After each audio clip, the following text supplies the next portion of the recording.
start by Anna Chapman. She's our development manager. Okay, Anna, you go. Okay. Good evening, everyone. So my name is Anna Chapman, and I am the Business Development Manager for Innovo Global, and I'm based in Florida, USA. We are a global occupational safety and health training, consulting and auditing solutions provider company based in the USA. We have regional offices in Birmingham, UK, and in Pakistan. And I would like to welcome you all to our first live webinar this evening. Our dedicated speakers will be taking you through the strategic guidelines on how to obtain your NFPA certifications. And I also have a very exciting announcement to make. We are giving away 3 gifts tonight at the end of this seminar. The first prize will be $100, the second prize will be $50, and the third prize will be $25. Winners will be picked up by the Innovo Wheel of Fortune, and everyone's name has been entered. So good luck to you all. Now let's get started. Firstly, I would like to introduce Imran Iqbal, the Vice President of Innovo USA and CEO and co-founder of Innovo Group of Companies. Imran is based in New Jersey, USA. So Imran, over to you. Well, thank you, Anna, for giving an introduction and welcoming everybody. On my side, welcome everybody. We had an excited evening in front of us. Couple of meeting rules, if I may. First of all, please keep your video on all the time if you can. If there's a problem, you can turn it off. And please keep your mic off until the question answer session we start. For Q&A, you can either ask a question through the mic at the end when we open the Q&A session, or you can type the question in the chat box. The agenda today is we'll be giving an introduction. Okay, so we have a participant from throughout the globe. Look at that, it's India here, it's Pakistan, Bangladesh, Algeria, Saudi Arabia, United Arab Emirates, US, Philippines, Vietnam, Bahrain, and Qatar. So we have a pretty diverse audience here, and we'll try our best to satisfy everybody here.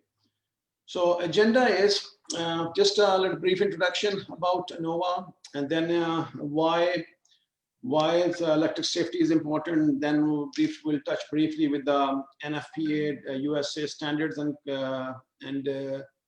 code, then NFPA certifications, and then we talk about potential career and advantages of that, Inovo experience, upcoming trainings, approved trainer partners we have, and question and answer. And then, as Anna mentioned, we are having a 3 winner tonight.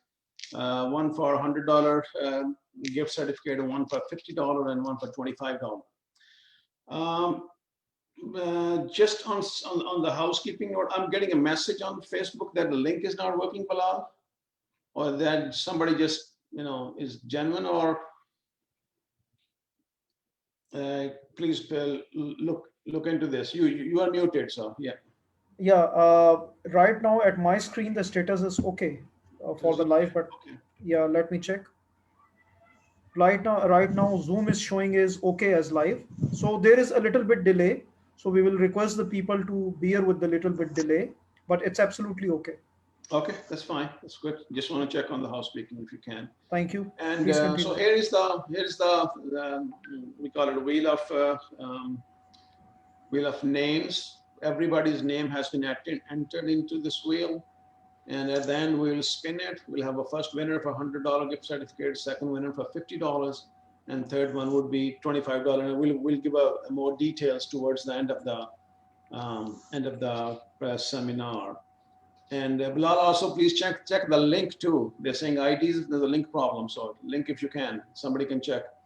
Javed, if you can go out and come back and be a link, we can check that. So introduction about Inovo. Inovo, we are a global setup. We are a global group of companies, and we are based in US, in New Jersey. That's our head offices. We have our regional offices in Birmingham, UK, and we also have 2 offices in Pakistan, one in Karachi and one in Lahore. So we try to cover, almost 3 continents with this, geographically spread we have right now. And we definitely we have developed some partnership in other parts of the world too, and we'll talk about it towards the end. So, I mean, this screen basically sum up everything what we do, what we are, what we do, and what we're proud of, and what we have accomplished, and what our credentials and our certification speaks then, about us.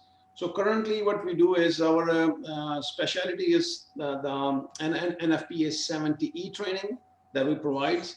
And we have a pretty diverse training. We have different levels. Level 1, as we go further deep into the presentation, I think Bilal will definitely explain more in detail about level 1 and level 2 and level 3 training for 70E. And then we have electric safety 70E audits. That's 2 different things. One is the standard and one is the audit. So people sometimes gets confused with that. And another one is very important, is the Board of Certified Safety Professional Certifications, which is the CSP and ASP, and for the construction is the CHST, and for the trainers is the CIT, and somebody with the site safety manager, for them is SMS, Site Safety Manager. And we do their, prep and their training, everything we have, we can further elaborate on that as we go. And then comes to the, NFPA. We offer, as I mentioned, 70E, but the certification we offer is prep for them is the CSCP and the CESW and CEST, which falls under the category of 70E. We will further elaborate that into the presentation. And next one is the fire prevention one, CFPS and CFI. And then also, when you talk about NFPA and BCSP, you cannot leave OSHA alone. I mean, you cannot. Absolutely, this is the gold mine standard in occupational health and safety.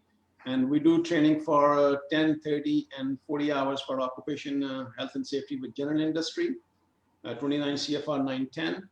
And we also do, which is very unique, especially in Pakistan and that region, that I'm the only certified OSHA outreach trainer in Pakistan at this moment. So we proudly offer OSHA construction industry 29 CFR 1919 to 26 with the compliance for the 10, 30, and 40 hours. Okay. So that's about it. I mean, in case, because this seminar is not specifically about us, so that's we just kind of give an overview, and then further as we fold, you can have questions we can answer. But this specifically going to talk about 70 standards and CSCP. Well, everything is done through the team. I mean, team is the pulse of everything, and that's what we have here. I mean, here's me. I'm the founder and vice president of Inovo USA and Inovo Group of Companies. With me, my friend, my dear, my inspiration, very, very, very, very professional fellow, Khwaja Bilal Jilani. He's the co-founder. We both are a founder of that and managing director at Inovo Group as well. Next one, I mean, she does a lot for us in US here. She's based in Florida. Anna Chapman, very dear. Amna, thank you for coming in, taking some time on a weekend and starting this presentation. Thank you. She's our business development manager.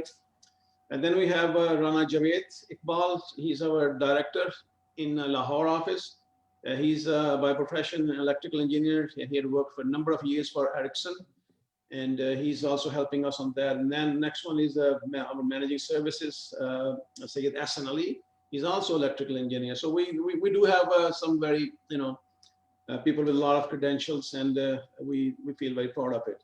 And the last one, and probably I think I should have mentioned the first one, Khaja Adil.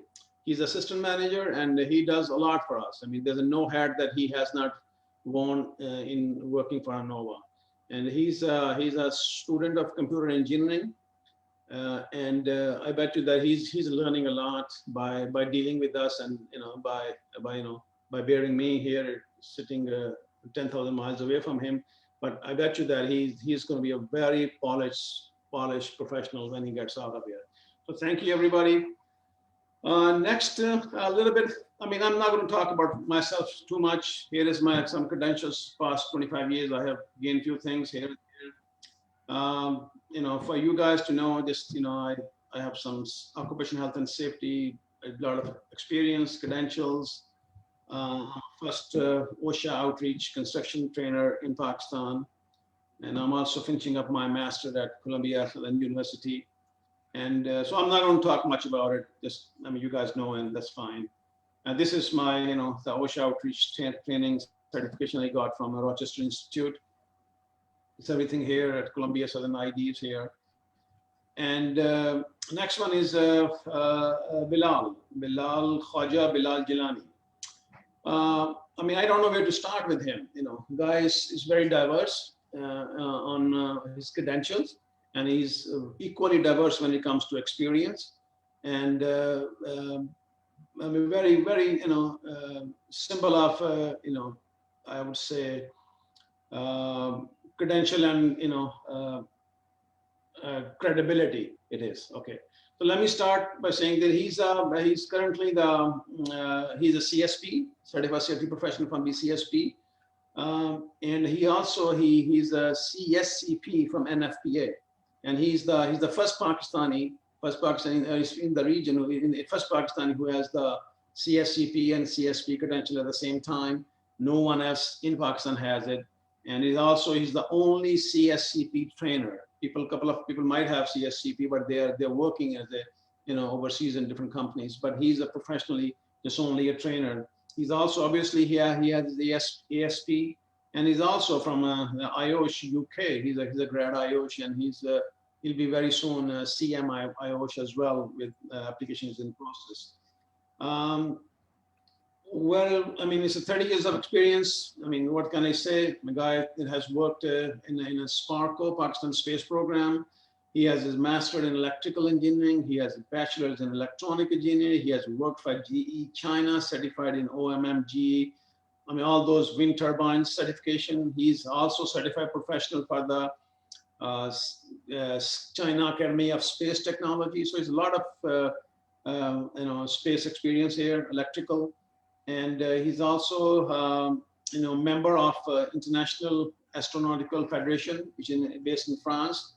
And I must say that he didn't write here. He was very conservative. His paper got accepted a couple of weeks ago in the International Astronautical Federation in France. And hopefully it will get published. And I was the co-author on that, but it was all Bilal's credentials and his work. And I definitely helped him with that. And most importantly, he's also approved trainer for the government of Pakistan for their National Business Development Program. So, I mean, this is, I think, pretty much it. Question is, let's move to the next slide and I'll mention something. Thing is that here's the next slide where the CSCP certification, which he got, recently. And next one is his CSCP, CSP, I'm sorry. CSP is a certified safety professional. And I mean, again, I don't want to deviate from the topic too much, but I think when you guys are professional here who look for credentials or, go somewhere to get training, I think you should always look for the people who have the credentials, people who have the credibility, people who can not just only talk the talk, but also walk the walk as well.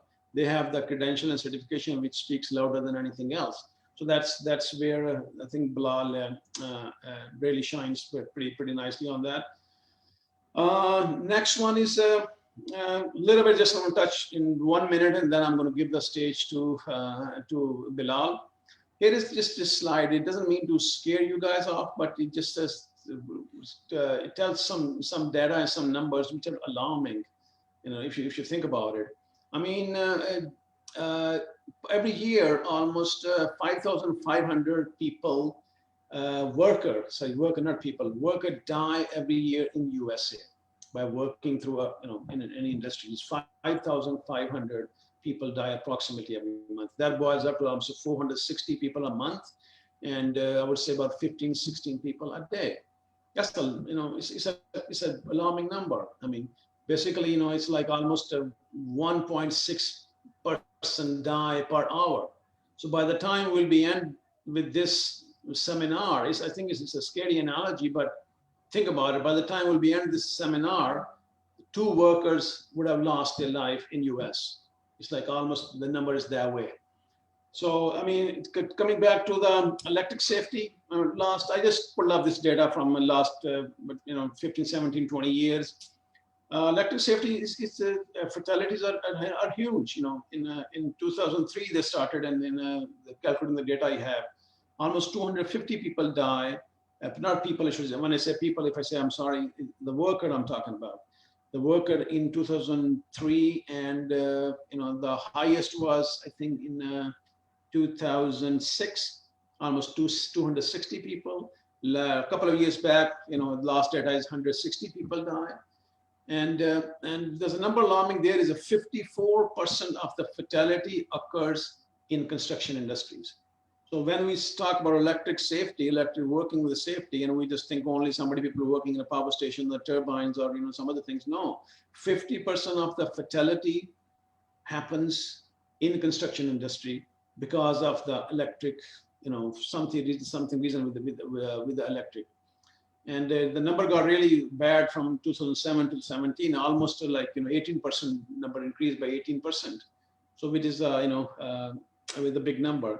And also there's a number I think we should all think about it, the electric fatality by age. So that happens, the age-wise is between the age of 25 and 44.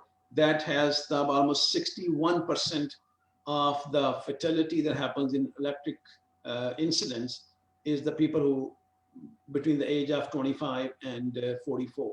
So that's that's pretty. It's why people are inexperienced, people changing job, people not aware to too much electric hazards, and that's why they get into unfortunate scenarios. And obviously then electric injuries, in 2003 about 2,400 people, 2018 about 1,500 people. I mean, big drop from where we were.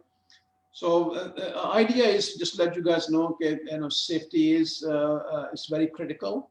And just on the top a little bit, when OSHA issue violations, I think there could be some questions out of this too. In OSHA, the most of the violations that happens in electric violation 2019 were from the lockout tagout violations. I mean, they're very critical. It starts a lot of things which happens and end up in an accident. 29 CFR 91047 and also NFPA 121, and also personal protective equipment, that's the 70E as well. So idea is just to give you guys some awareness that electric safety and safety are important. If you guys can protect yourself, that by making yourself aware, by getting certified and applying safe measure at work, at your place, on your own, because end of the day, it's your own life. You got to take charge of that. I think you guys have heard me enough. Let me pass the mic to our CSCP, Khwaja Bilal Jilani, and he can take you from next few slides, and then I'll join. I will be here, but I'll say a few things at the end. There you go. Over to you, Bilal. Thank you so much, Mr. Imran, for the detailed introduction, and in fact, a very good introduction. And first of all, I will try to focus that what is the purpose of today's session. The purpose of today's session is, first of all, giving you people a basic awareness on the electrical safety. And then the core purpose is to introduce you people the career opportunities, the certifications, and the qualifications available for the electrical safety.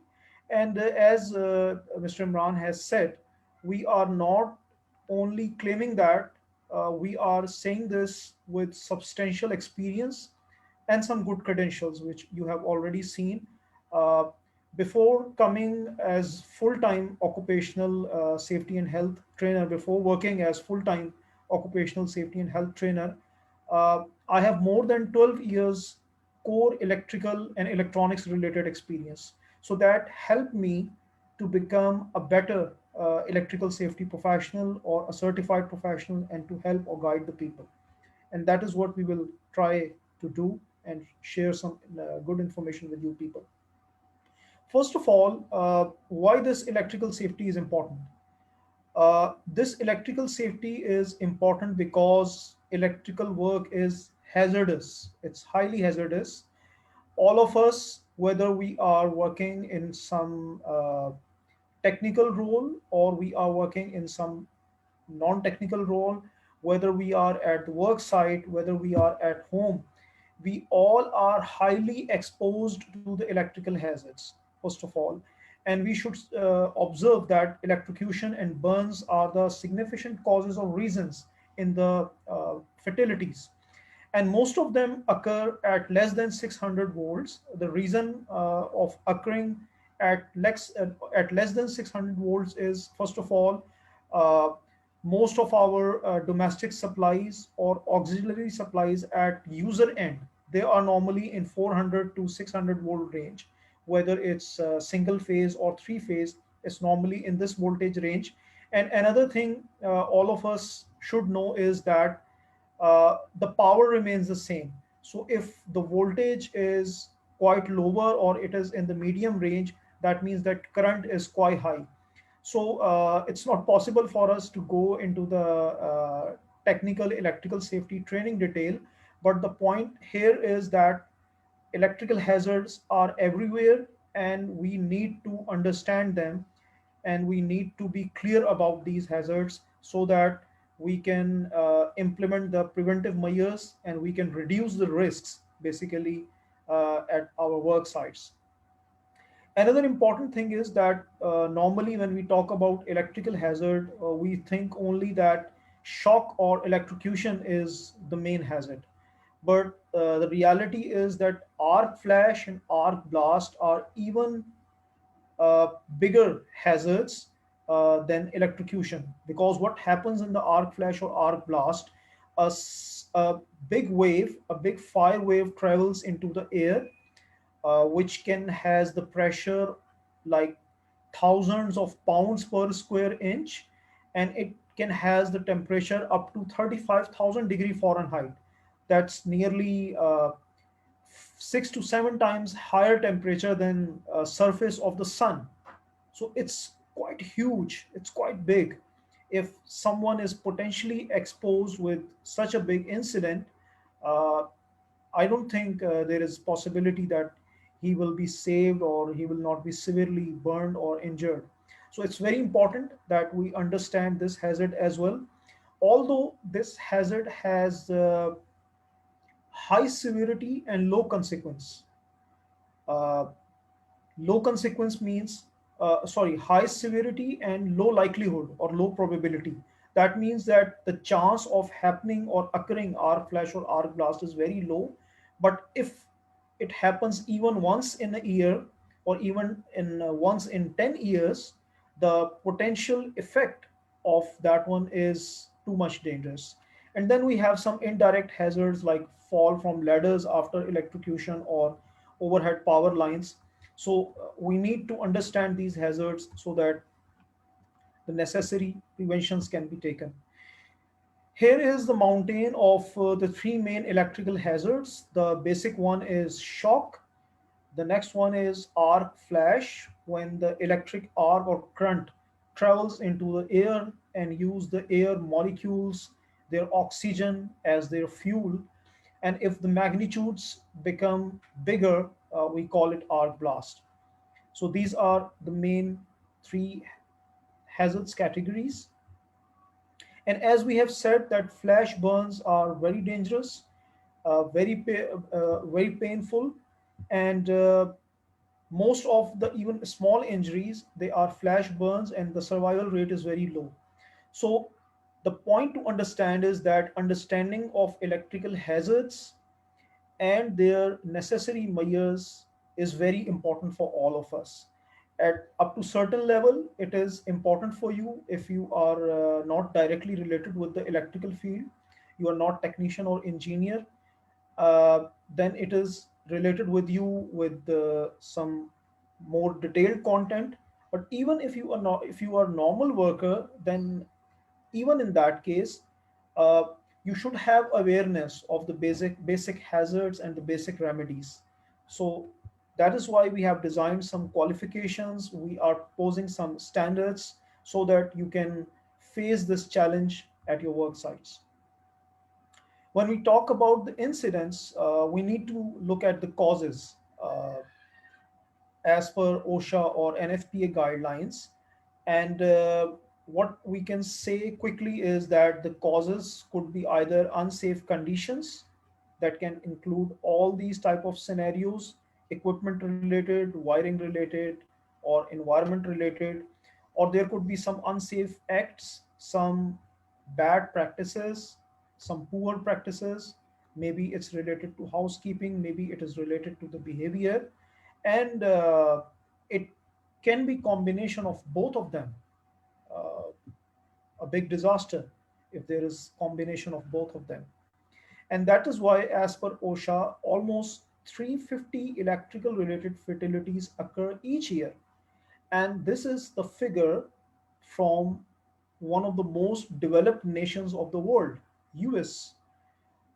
Can we imagine what happens in third world countries like Pakistan, or maybe some African country, Nigeria, or maybe Bangladesh, or even in some Middle East country where the behavior of the people is not that much professional, where practices are not that much good? We can predict how much high this figure could be in those countries. But the main and the dictating, one of the main dictating reason is the prevailing mindset. It won't happen to me. I frankly share with all of you that it happens with the electrical technicians, with some senior managers. Oh, I worked on 1500 megawatt plant. I worked on 1000 megawatt plant. I have 15 years experience. I have 20 years experience. But with this mindset, they become little bit careless at some moments, and they are talking about the megawatts, but the reality is that even 27 to 50 volt, I'm not talking about megavolts or kilovolts, I'm talking about volts. Just 27 to 50 volt can kill you if it passes a substantial current from your body. So this mindset is very dangerous. That is why many organizations are working on the training, on the awareness, and on the behavior-based safety as well to improve this one. And then we are basically trying to understand the reasons why we should understand electrical safety, why we should get their trainings, and why we should apply this at our work site. So one is the safety perspective, which we have already discussed from injury prevention point of view, incident prevention point of view, and the one aspect is the regulatory point of view. We are talking about OSHA here, and from OSHA General Industry Regulation 1910 is General Industry Regulation, General Industry Standard, OSHA 29 CFR 1910. So it's clause number 331 to 335 is all related with the electrical safety. And it says that who are the potential people who are exposed. It includes the qualified persons as well and the unqualified persons as well, because at some power plant or at some facility, there are technical people as well, there are non-technical people as well, there is uh, labor staff as well, there are visitors as well. So hazard is there and everyone is exposed. So the necessary considerations or system design and preventive measures are required there. And what need to be implemented? So this is the range of the OSHA regulations. And in these five regulations, Dot 332 is specifically related with the training requirement or with the awareness requirement, which says that this training is mandatory for all these type of workers. It includes the electricians, engineers, the operators, the painters, welders, the staff, including the qualified and the non-qualified, both of them, and their supervisors. So as per OSHA 1910.332, it's mandatory for all these people, and the companies have to report OSHA. And if OSHA finds any discrepancy in this one, they issue citations. These citations are basically what you can say a proper legal action by OSHA inspectors against those workers or those organizations. So the regulatory aspect will definitely push us to comply with the best electrical safety practices. So here we are going to discuss one of the best electrical safety and overall uh, fire prevention and protection practices. So National Fire Protection Association, we are going to discuss their codes, standards, and their certifications. But first of all, let's talk about what is NFPA. NFPA, National Fire Protection Association, is the leading information and knowledge resource on fire, electrical, and related hazards. They are working in US since 1896, and their major concern or their major focus area is to help all the country or help all the countries, in fact, on the fire prevention, fire protection, and the firefighting as well. They are helping everyone. They are guiding everyone. For US people, it is more like the implementation compliance standard, mandatory for many of the organizations. But for the other countries, it is sort of a best practice, which uh, most of the countries are following at the moment. Chinese have some own standards, like European, Germans, French. They have their some own standards, but for rest of the country, NFPA is one of the board which is mostly followed for the fire prevention and protection guidelines, and they have developed over 300 consensus codes and standards on the research, training, education, and outreach and advocacy. And in USA, the area of developing and implementing the electrical standards is also given to NFPA by OSHA, because OSHA considers that electrical reasons are one of the big reasons for the fire incidents as well. So fire and electrical incidents are very very closely correlated. So that's why NFPA has the mandate in USA to develop those standards and codes for all industries. As we have said that they have over 300 codes and standards, but here we have listed some of the famous one, which most of the industries are following at the moment. Starting from 01, it moves up to 1081. All serials are not available. From 01 to 1081, the standard numbers assigned are around about 300, in between 300 to 350, because many revisions are also in the process every year.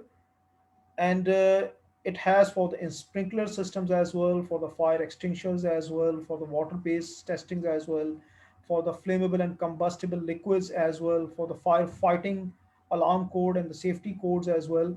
But our focus or area of consideration for the day is related with the electrical. So the three uh, we can say that mostly related electrical related codes or standards are NFPA 70. It's also called National Electric Code, NEC. NFPA 70B, recommended practice for electrical equipment maintenance, and NFPA 70E, standard for electrical safety in the workplace. And if we talk about overall electrical safety, so what NFPA tells us, NFPA tells us that these three standards are basically the three main pillars of your overall safety. Why? NEC helps you for the installation of the equipments, how to design them, how to install them, all those technical guidelines related to the equipment and equipment safety. Then NFPA 70B tells you that once the plant is operational, once everything is operational, then how to maintain them, how to do the best preventive maintenance or corrective maintenance, and all those steps which can keep the equipment fit and healthy for their designed life service life. And talking about this standard, NFPA 70E, it is talking about the workers' safety. Now, workers' safety is very important because when we look at the electrical standards available in the European countries, even in China, normally the electrical standards, they focus on the equipment health, equipment functionality, how the equipment will work.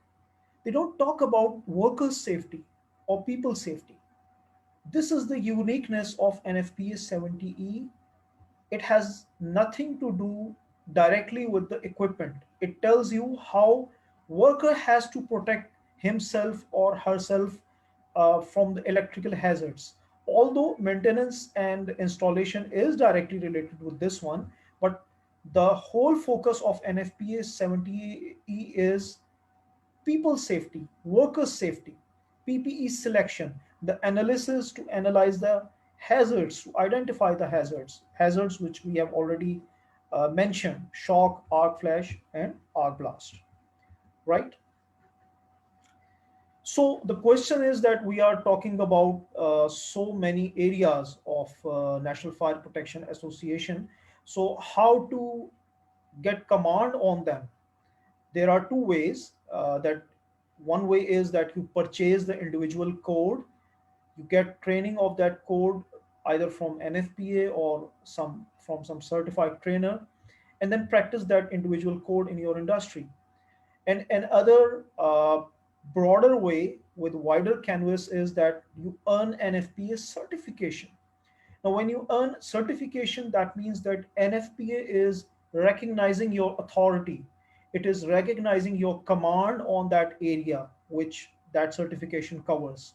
So it can really help you, your company, and your society as well with your professional compliance and with your professional attitude and your practice.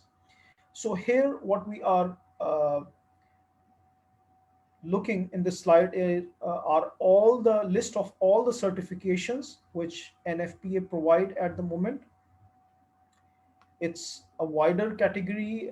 Certified Fire Protection Specialist is a very famous one because it covers most of the NFPA codes, command on many NFPA codes. Then it's related with the healthcare facilities, hazard recognition, fire plan, fire examiners.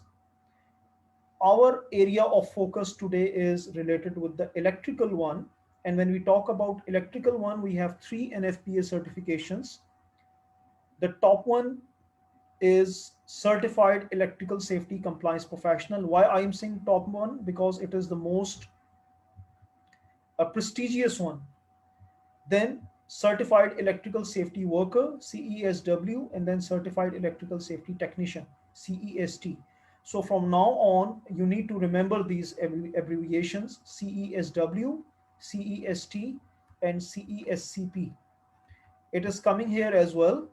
Here are the digital badges of these three certifications: Certified Electrical Safety Compliance Professional, Certified Electrical Safety Worker, Certified Electrical Safety Technician. So Blah, one, so please. just because few people have joined since you have started the presentation. Just Sure. let you know, everybody, we are giving away $100 for the first winner, $50 gift certificate for the second winner, and 25 gift certificate for the third winner. Whoever registered and come here online, we're going to have that the draw at the end, and we will announce their name and number, everything shortly. Okay, Bilal, continue, please. Thank you. Thank you, sir. Thank you for the update. So these three certifications are related with the electrical safety, and the most common aspect of these certifications is that all of these are open book exams. And what is that open book? Which is that open book? It is this standard, NFPA 70E, the standard for electrical safety at the workplace. So right now the open book exam is conducted with its 2018 edition, but 2021 edition has been just launched, but it has been not implemented for the exam. But it will be there for the next year, and we will also help the professionals with what are the changes moving from 2018 to 2021 edition. But I have recently done my CESCP with this edition, and what I can tell you initially is that the magnitude of change which comes in the revision of the standard is not that much. It's less than like 5 to 8% of the content, some little additions with the experience of the members. And another good initiative NFPA has taken is that they have designed its handbook as well. So, what does this handbook do? It explains each and every clause of this standard. So, we provide our candidates the original NFPA printed standard as well, and we have the handbook as well.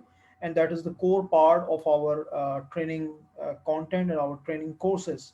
But right now, for you to understand is these three certifications, because in the preceding slides, we will talk about the requirements and eligibility of these three prestigious certifications, and I will explain you that how you can earn these certifications, or if you are professional or executive in some organization, how can you train your workers or your engineers or your technicians on these one.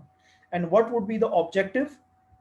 You are providing your people these certifications on this commanding standard or the best standard for the electrical safety at the workplace. So you should understand how it will professionally help you to enhance the electrical safety program at your organizational level. So that is the main objective. Just look at these three certifications in a quick glance. First of all, I have spent my time to summarize this for you so that it's become easier for you. First of all, for all of these exams, now I request you to remember these three abbreviations: CESCP, CESW, CEST. We will not now repeat these ones, so keep them in your mind. Certified Electrical Safety Compliance Professional, the top one. The next one is Certified Electrical Safety Worker. This is for workers and for technicians. And Certified Electrical Safety Technician is level wise, it is the smallest certification. This is the most prestigious one, and this is the least prestigious one, in a sense that CEST is for those people as well which are not electrical technicians or which are not dealing with the electrical hazards directly, but they are working at the plant. They are exposed with the hazards, whether they are some normal office staff or some junior level technicians. Then this certification is for them. For the senior technicians and workers, this certification is there. And for the engineers, professionals, the people who have to plan the electrical safety program for the organization, for all those leaders, I would use the word leader, for all those leaders, this certification is there. First of all, for all of them, exam mode is computer based, open book with this standard. The duration is 3 hours, and I just tell you, it includes the breaks, and you can't imagine how this time flies away. Like open book exam is even more tougher, and if you don't have a substantial command on the standard, it's not possible you to find the answer from the standard, even it's open book. So before going to this challenging exam, you need a lot of study, a lot of good theoretical base, and a lot of good command. right? So 100 MCQs after application, 12 months after approval, you need to appear within 12 months. $350 is the exam fee, $150 is the recertification fee, which you have to pay at the third year. 3 years is the time for the recertification, and these are the charges for the retest if you fail, and the points you have to earn during these 3 years. And the most important requirement is the training hours, and this is that one is quite critical one. Before applying for these certifications, you have to complete 40 training hours for CESCP, 40 for CESW, and 6 hours for CEST. So NFPA is very strict on these training hours. We just discussed them in more detail for each certification. So first of all, let's talk about CESCP eligibility. For CESCP eligibility, as per its handbook provided by NFPA, all of the professionals, all type of candidates, they have to meet the table 1. Table 1 is for all of them going towards your application approval. And with table 1, you need to comply one of these tables, either table 2, table 3, or table 4. So table 1 is for all candidates, and these three tables, as mentioned, is for electricians, electrical engineer, and for others. So it's quite simple that first of all, there is a certain set of requirement, which we will see in the next slide. This is for all candidates. And then these are the three categories of the candidates. So each category has to comply with their respective tables, with their respective requirements, and also with the minimum or the general requirement. Combining these two, it's possible that you can lead towards the application approval. So what is included in table 1, which is for all candidates? At least you should have the high school diploma or equivalent, which is normally 12 years education internationally. And within this, both of these items are included. 40 hours electrical safety training during last 3 years, preferably 70E. But if there is some other good electrical safety training, NFPA approved from some reputable organization, it's also acceptable. If you are a trainer like me, you are teaching electrical safety, then your training hours will be considered, but maximum 20, not more than that. Still, you need to provide the 20 hours training, learning support or learning evidence. And if you are learning any other technical training which is not the electrical safety but it is the equipment or technology related training, then it will be weighted 50%. Like for NEC training, if you get 16 hours training and you submit them for CESCP approval, for NEC training they will consider only half of that, 50% of that, only 8 hours, right? So this is the minimum requirement for all the candidates, and we have simplified that for you, but I have also included the candidate handbook screenshot, so later you can look at this one. The important aspect is that these 40-hour training should be approved by NFPA, and we are pleased to share with you people that Innovo USA is in the process of this approval. Even at the moment, because I'm a certified professional, the training which I will provide will be definitely accepted by NFPA. But we are in the process that we get some documented evidence for our accreditation or our training courses accreditation by NFPA. So that will also help you people moving towards these certifications. For electricians, the requirement in the table 2 is licensed electrician with 4 years electrical power system experience, or they should have the proof of electrician job role with the 4 year experience. So generally, 4 year experience with the license or proof of your job is required for electricians. Along with this one is for all of them, high school diploma and 40 hours, and then now combine with each of them. So this is a screenshot from the handbook. You can look at it later. And then for the engineers, either you should have the associate degree with 4 years experience, bachelor's degree with 2 years experience, or you should be a licensed registered professional electrical engineer. And the experience here is only electrical power system experience. The other experience are not acceptable. Here is the screenshot. And if you are not electrical engineer or technician or the electrical person, still you can try for the CESCP as per table 4. If you are certified safety professional from BCSP with 3-year power plants or power system experience, you are okay for that along with table 1 again. Or you should have bachelor's degree in engineering or technology with 3 years experience, or you should have 10 years experience of the electrical power system if you are any other safety professional. So you can match your qualifications with this matrix if you are going towards the NFPA approval.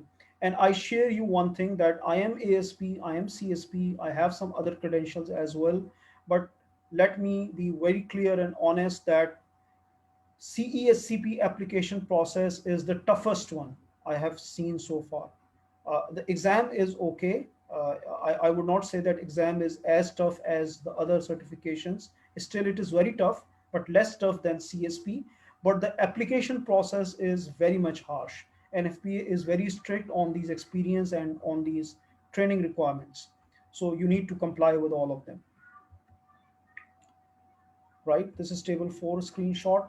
Moving forward for the CESW, you need to say you fall in the CESCP category or CESW category. You need to look at your credentials. For CESW, you should have at least high school diploma and again that 40-hour training experience, which we have already explained. So this is the minimum requirement in case of CESW. And this is and means all these requirements should be present to make it happen.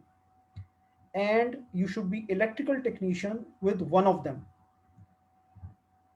With For the electrical technician, one of them, you should have minimum 576 hours instruction experience and 4 hours work experience. 250-hour instruction experience, 6 years working experience, or certified level 3 or 4 electrical testing technician. Now, these instruction hours include any type of program, your workplace instruction, your job briefing, your education, your certification, but you should have the documented proof of these instructions, right? You can look at the details later from the handbook available at the NFPA website. CEST is the simplest one because, as I have said, it is for those workers uh, who are not electricians, but they are exposed to the electrical hazards, the normal workers. So for them, the requirement is high school diploma and just 6 hours or of NFPA 70E training. For CESCP and CESW, 40 hours. Some other trainings are acceptable, but here requirement is only 6 hours in the last 2 years, and these 6 hours should come only from NFPA 70E training, nothing else. And then passing the exam, you will get CEST. So it is quite a good credential for giving awareness to our normal workers or our normal low tier staff. Here is the screenshot from its handbook. Moving forward, we just quickly look at the blueprint of each of the exam of these certifications. And the blueprint means basically your exam, that from which topics your exam will come. So in CESCP, these are the 5 domains with this much weightage. Like if we have 100 questions, for example, then these much questions will come from each of these topics.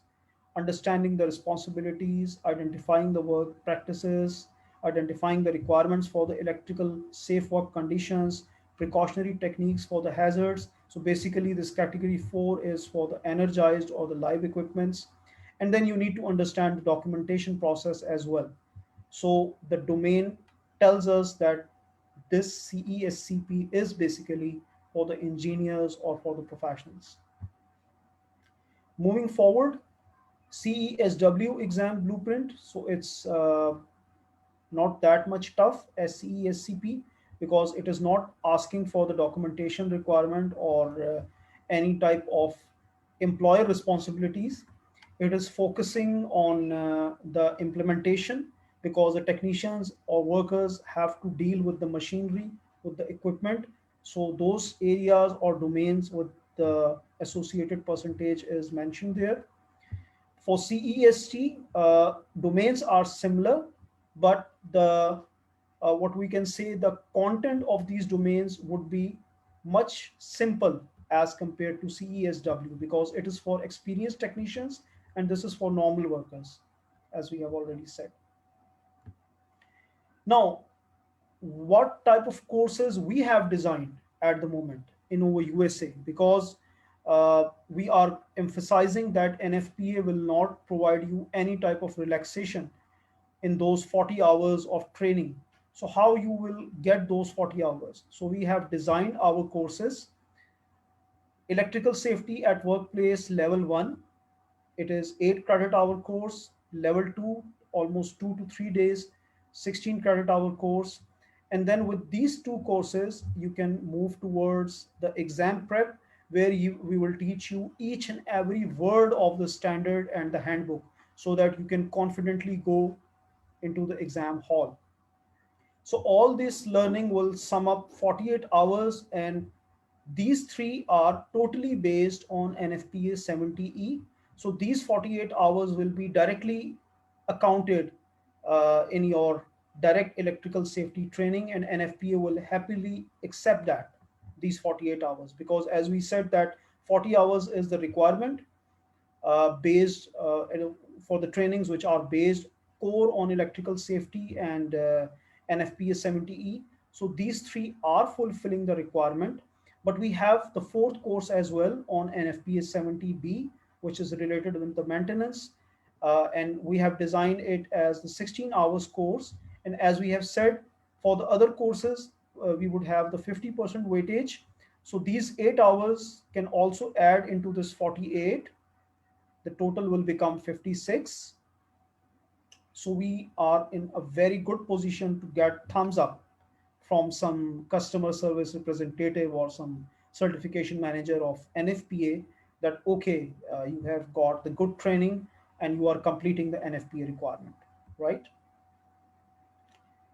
I just want you to have a quick look on the contents of our level 1 course.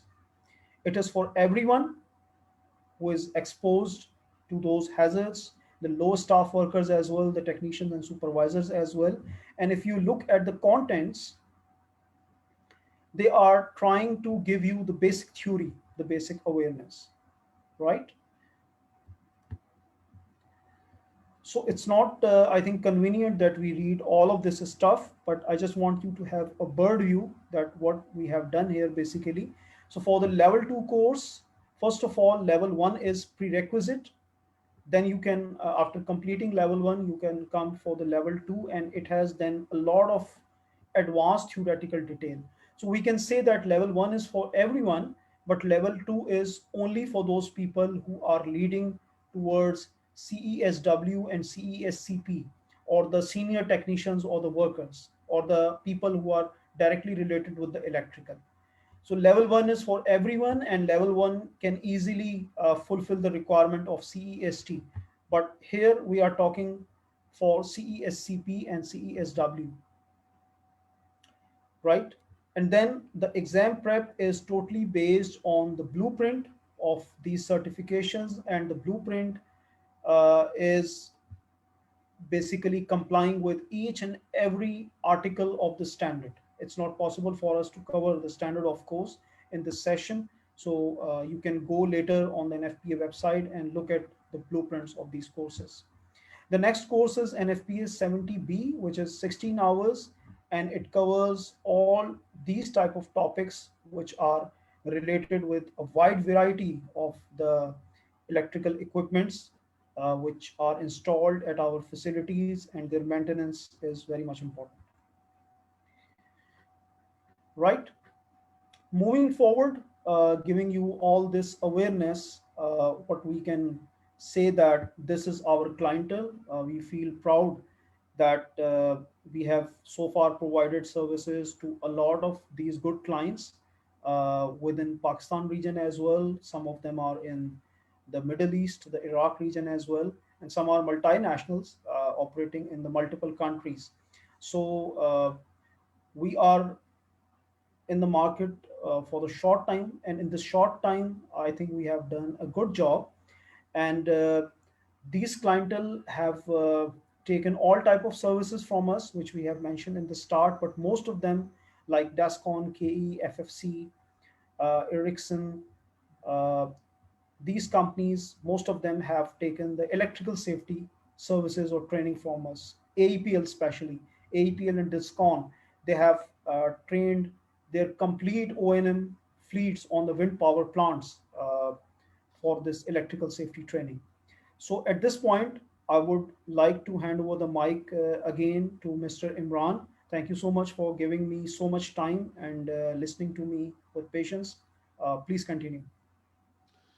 Well, thank you, Bilal. I know it's getting late for everybody, but we just have a few more slides, and then we'll be giving away that three gifts we mentioned. Um, just a little bit on the previous training, as you mentioned, we have done, and we have a big one coming up for K Electric. We'll be training almost 60 plus professional of K Electric in the next coming weeks. Actually, just because it got delayed a little bit because of the COVID, but it should be coming very soon. And here are some the classes for our three levels that Bilal mentioned: level 1, level 2, and level 3. I mean, they are coming up in October 15 to 16. And then we have on 26th, and then November, we have 2 session numbers too. I mean, numbers at the bottom, you have our email and everything. You can, I'll move to the next screen, and you can just contact us as you need it. Next one is, I think we have probably the first company in Pakistan who the other companies had reached out to us and asked us that they want to be our partner, they want to be our associate. And we had a long conversation on that. This is a training partnership that we have established with the one company in Islamabad, Be Safe, and also one company in India. Rayan, I think he is, Sharik is in the audience. So yes, we have also built the bridge into India, and they are established in Bihar, I think. And we are their training partner. We have signed the agreement with them and Be Safe both, and we look forward to both of them. So if you want, you can contact them or contact us. It's the same thing. You will come to the same source of information anyway. And regarding careers and the professional growth, just want to touch a little bit. I'm not going to talk about too much. Maybe I'll give a couple of minutes to Bilal, but not too much, because I know it's getting late. Everybody's getting a little. People have to go there too. So thing is that why do you need all this training? What's the purpose of this? The purpose obviously is this: that you can polish your professional skills and excel in your career and get ahead of the professional curve, if I may. But I think before I touch the professional importance of this certification, I think generally what I mentioned earlier as well, you as a young professional who wants to grow and wants to get certification, wants to get training, you should always look for the institutions and for the people who have the credentials. I'm not saying just look for us, look for other people. There are a lot of good people in that region, and they have the solid and genuine credentials. But at the same time, there are a lot of people there who do not have a credentials, but they present themselves that do have a credential. So it's your responsibility. Actually, you have the right, I should say. If somebody comes to you and say, hey, we will offer the certification, first question should always be, sir, are you certified? Sir, do you have the credentials? Do you have the experience? Do you have the knowledge? Or do you have the authority to teach that course? As that should be the first question. You should come to us as well and to others as well. Always please ask for, because that's your right. You should ask for that. And there are some, lot of opportunity for the professional. You could be electrical engineer working in a plant, but if you have this certification, obviously you bring a safety on the field. Definitely, as I mentioned earlier, in the beginning of the presentation, how important is the safety aspect of it. Almost 2 people die, a worker die every hour in US. So I mean, so that tells you how important this thing is. And let's open up session a little bit with the question and answers. So what I'll do is this will come after we do before there or after the session, Bilal? So I think we take the questions first. Go to the questions first, because I know you guys, somebody have a question. So Adil, can you unmute everybody, and please one person at a time? That'll be great. One person at a time. Somebody have any questions, please unmute. If someone want to ask question, he can also unmute him or himself. Yes. So Okay. you don't need our click. Okay, good. Anybody have any questions?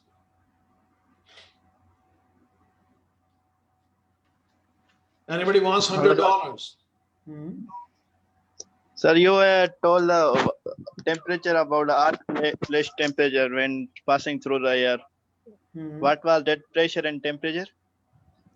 First of all, the temperature depends on the magnitude of the arc flash, right?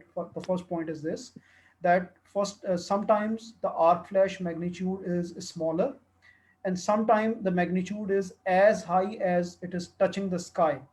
What we were mentioning there that the maximum potential it has in temperature is up to 35,000 degree Fahrenheit. Now 35,000 degree Fahrenheit is much higher, because the temperature at surface of the sun is around 9,000 degree Fahrenheit. So just look at this one. It's even more than 5 times or nearly 5 times of that, or 4 times of that, right?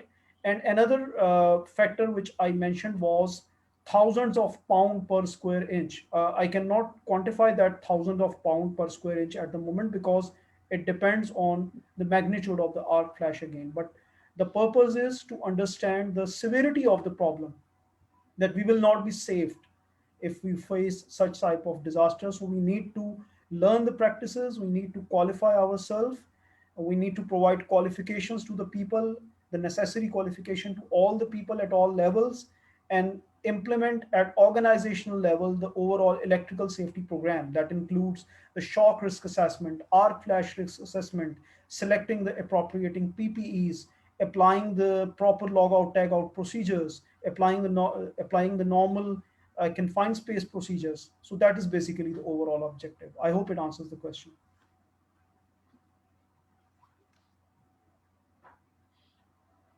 Anyone else have any specific question regarding the certification? I mean, about Inovo, about anything? Maybe we have some question in the chat. No. Yeah, we have. Oh, we have. Oh, okay. Arc flash electric. Okay. Mr. Rana Javed is asking that, can you explain the difference between arc flash and electrical shocks? The major difference, Javed, is that shock travels through a medium. It needs some medium, some wire, some conductor, or some medium is required for the current to travel. So that is why we can say that it has a certain magnitude until which it can harm us. It will provide us the current until up to the extent the fuse can bear or the wire can bear. While in arc flash, it consumes the air, the open air. So it has no limit. The arc current flows into the air and it consumes the air particles, its oxygen, its velocity, and all that stuff, its humidity for burning the fire. And it's the chain reaction, it cannot stop. We have another question from Sania Akbar. Arc flash hazard is related to the safe work practices only. We are talking about the electrical safe work practices, Sania. So the electrical safe work practices are of course related with the electrical hazards. And the electrical hazards are shock, arc flash, and arc blast. So primarily we have these three electrical hazards, but we have some hazards which are indirectly related with these one as well. Like due to the shock from the overhead power line, you can fall from the ladder, you can fall from the scaffold, you can fall from any platform, right? So directly we have the three hazards or the electrical condition, but indirectly we can have the multiple. Right. Formanullah is saying that can you discuss electrical safety devices that might keep construction workers safe while working at projects? Forman, first of all, I appreciate your question, but dear, the problem is that this question is basically a complete course. So we cannot cover this in this session, but let me tell you the guideline. The guideline is that first of all, level one course is important for the basic understanding of the electrical hazards, the electrical program. Then in the next step, level two is important for the technical people so that they can understand the standard properly. And after level one and level two, they would be in the position that they can apply the compliance against the OSHA general industry standard or construction standard, or they may pick the particular regulation or the guideline substandard or part from 70E, 70B, or NEC to implement at their work site.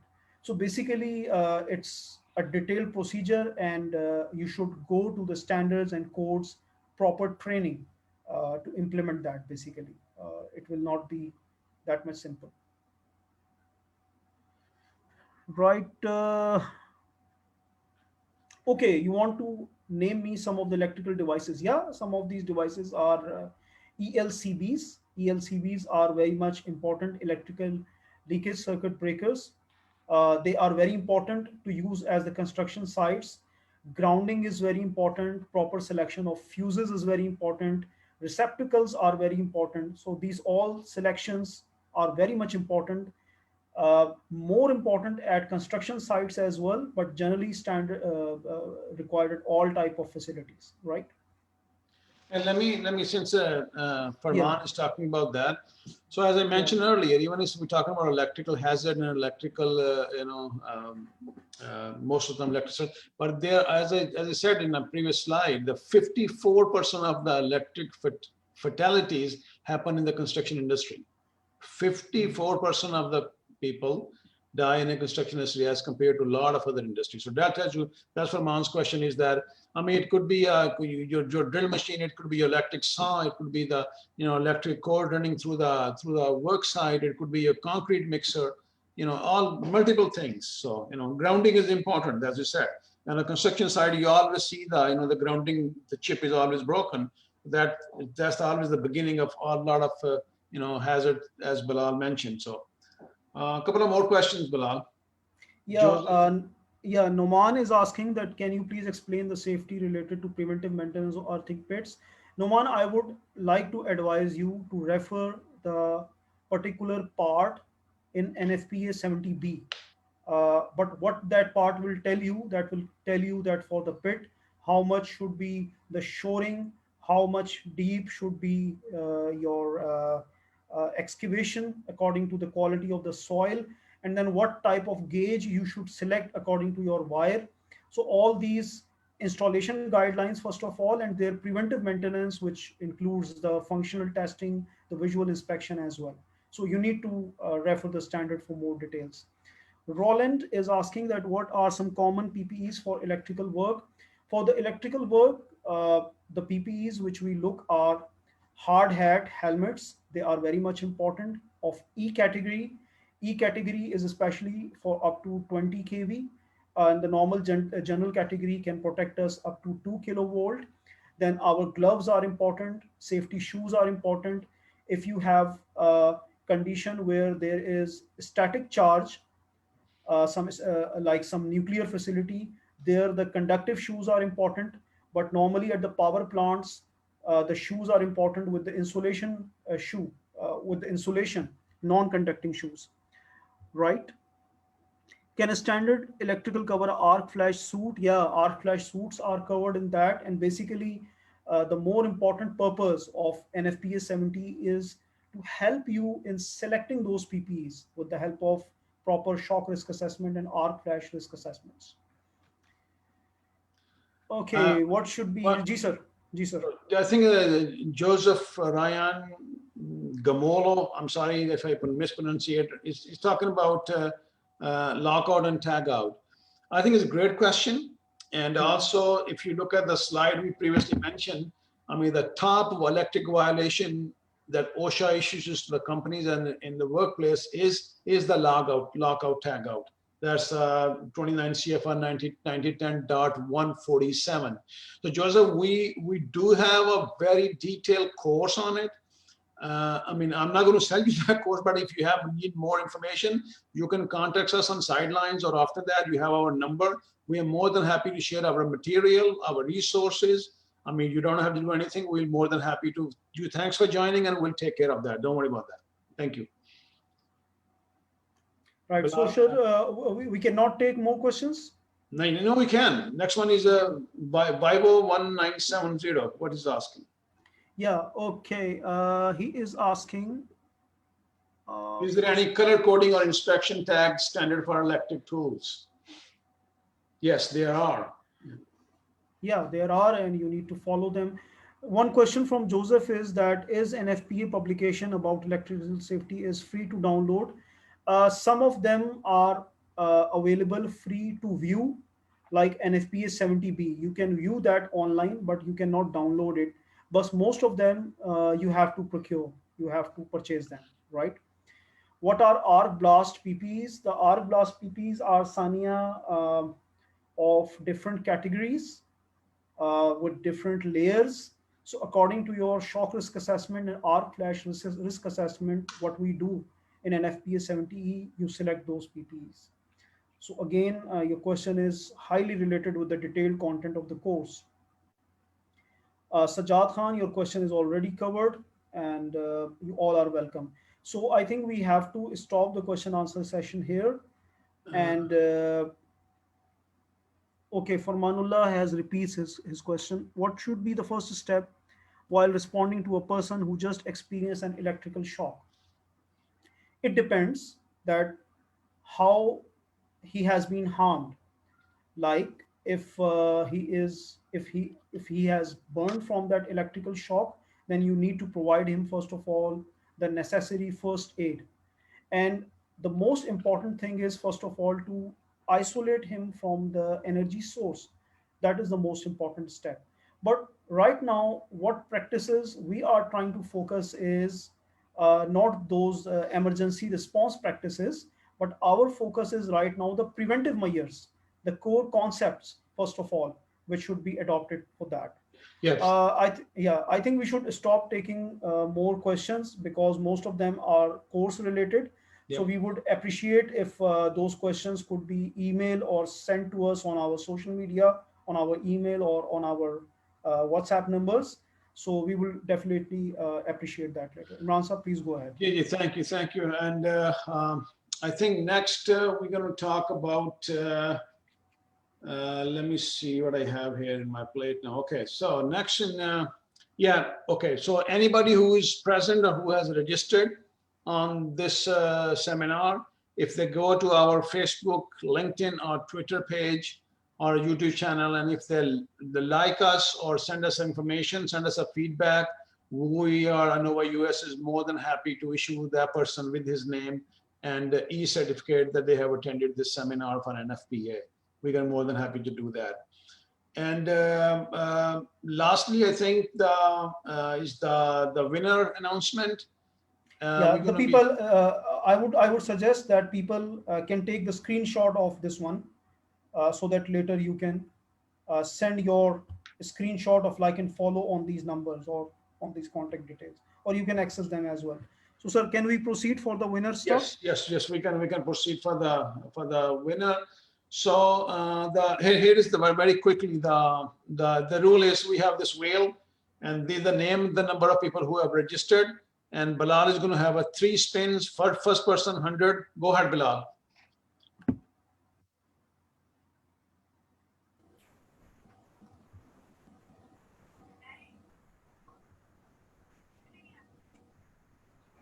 Okay, what I see is that Jaffer, serial number 81, has won the $100 gift certificate. Jaffer, So we will get his detail, and I will let you know which city he was from. And And let's go to he the. is Mhm. absent in the session. He's absent in the Uh, session. Okay. Yes. So we have the limited participants. So Adil, we would appreciate if you just send the complete details of Jafar to Mr. Imran. Okay, fine, fine. and let's do the second one, please.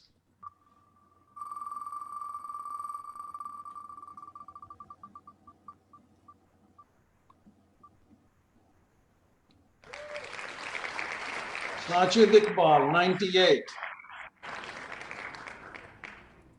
Okay, everyone is ready for the next one. Yes. Let's go for it.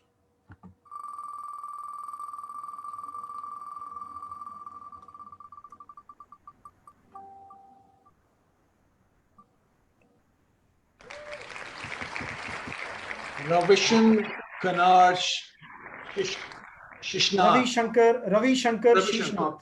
Ravi Shankar Shishnath from maybe India, I think.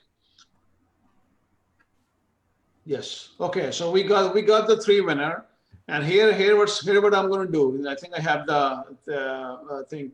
If they are absent or they don't contact us in 3 days, then we will have the information of people who ask the questions. Okay. So if they don't contact us, the people who ask the questions, I will mention Joseph here, Sania, and Famanullah. Farman, and Sajid. So we will contact these guys, and we will happily transfer that gift certificate to these people who ask questions and actively participated in this thingy. Okay, so well, everybody, I'm going to bring Anna Chapman online, and she's going to thank everybody, and then we're going to leave. And again, Anna, it's up to you, Anna.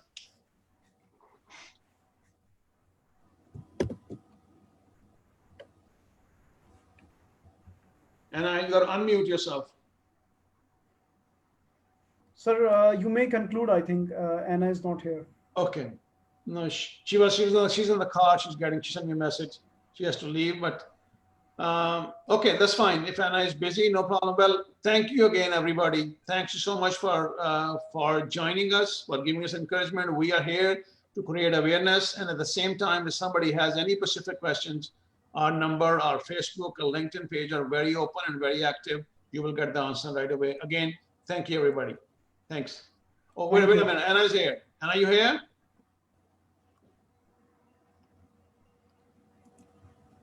Okay, we're done. Thank you. Thank you. Thank you, everyone. Thank you.